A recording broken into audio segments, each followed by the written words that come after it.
Ilustrasi khotbah, bukan karena kelayakan, tapi karena anugerah Tuhan. Ada seorang perempuan sederhana, dengan mimpi besar yang ia simpan rapat di dalam hati. Ia bukan lulusan sekolah tinggi, tidak punya koneksi, dan sering merasa dirinya tertinggal dibanding orang lain. Namun satu hal yang ia miliki, iman.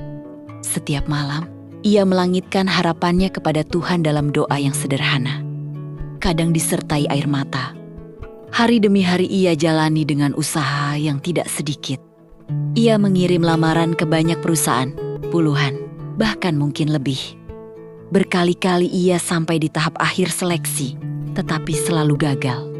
Setiap penolakan terasa seperti pintu yang tertutup tepat di depan wajahnya. Di saat-saat sendiri, ia sering bertanya, "Tuhan, apakah aku bisa mencapai mimpi itu?" Ada rasa malu, ada lelah, bahkan hampir menyerah. Namun di tengah semua itu, ia tetap memilih untuk setia, tetap berdoa, tetap melayani, tetap percaya walau belum melihat hasilnya.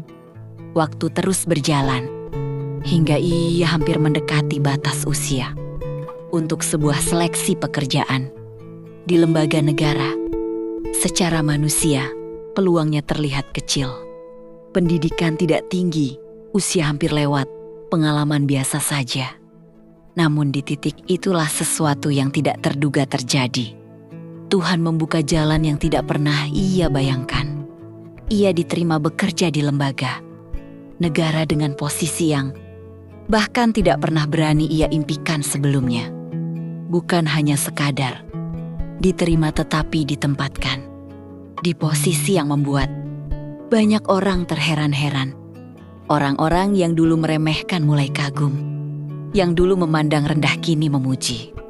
Tetapi setiap kali ditanya, ia selalu berkata dengan rendah hati, "Aku tidak mampu, tetapi Tuhan yang memampukan." Suatu hari, saat ia merapikan berkas-berkas lamaran lamanya, matanya berkaca-kaca. Ia melihat tumpukan surat yang pernah ia kirim, jejak air mata, doa, dan perjuangan yang panjang.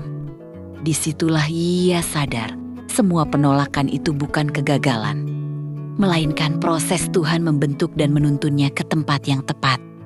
Ia tersenyum sambil berbisik, "Ternyata bukan karena kelayakanku, tetapi karena anugerah Tuhan." Seperti firman Tuhan dalam Yeremia 29 ayat 11 yang berbunyi, "Tuhan mempunyai rancangan damai sejahtera dan masa depan yang penuh harapan." Tuhan tidak mencari orang yang paling layak. Tuhan mencari hati yang mau percaya dan setia.